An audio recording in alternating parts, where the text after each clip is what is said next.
தமிழர்களின் மீதான கன்னட மொழி வெறியர்களின் கொலைவெறி தாக்குதலுக்கு எதிரான தமிழர்களின் கோபம் சென்னை சாலைகளில் பற்றி எரிந்தது.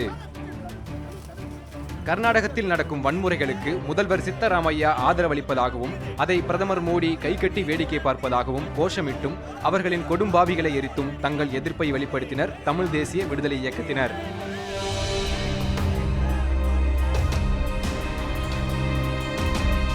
கர்நாடக மாநில முதலமைச்சர் சித்தராமையா அண்மையில் 2 மாநில மக்களும் அமைதியாக்க வேண்டும் என்று அறிவுரை வழங்கியிருக்கிறார். உண்மையில் அந்த அறிவுரை வழங்குகிற தகுதி சித்தராமையாவுக்கு இல்லை.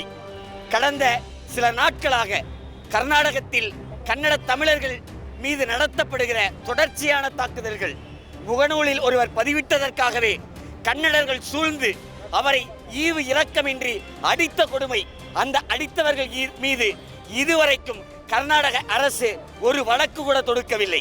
அத்தனை பேருந்துகளை கொளுத்தி இருக்கிறார்கள், அவ்வளவு வன்முறை நிகழ்த்தி இருக்கிறார்கள். சிறுநீரை குடியுங்கள், உங்களுக்கு தண்ணீர் தர மாட்டோம் என்று பேருந்தில் எழுதி அனுப்புகிறார்கள். எதற்கும் வாய் திறக்காத சித்தராமையா தன்னுடைய மாநில மக்கள் இனவெறியோடு செயல்படுவதை நிறுத்துங்கள் என்று இதுவரைக்கும் அறிவுரை வழங்காத கர்நாடக முதலமைச்சர் 2 மாநில மக்களை பார்த்து அறிவுரை சொல்வதற்கு எந்த தகுதியும் அற்றவர்.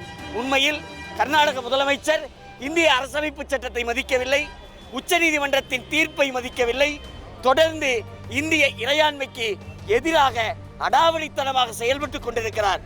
அதை பார்த்து இந்திய அரசு மௌனம் கொண்டிருக்கிறது. காவிரி விவகாரத்தில் கர்நாடக மக்களுக்கு தொடர்ந்து அநீதி இழைக்கப்பட்டு வருவதாகவும் உச்சநீதிமன்ற உத்தரவை மீறி கர்நாடக அரசு ஒருபோதும் செயல்படாது எனவும் கர்நாடக மக்களின் உரிமையை நிலைநாட்ட பிரதமரை சந்திக்க உள்ளதாகவும் அனைத்து கட்சி கூட்டத்திற்கு பிறகு சற்று முன் முதல்வர் சித்தராமையா தெரிவித்துள்ளதும் குறிப்பிடத்தக்கது. அருண் மாணிக்கம், ரெட்பிக்ஸ் நியூஸ்.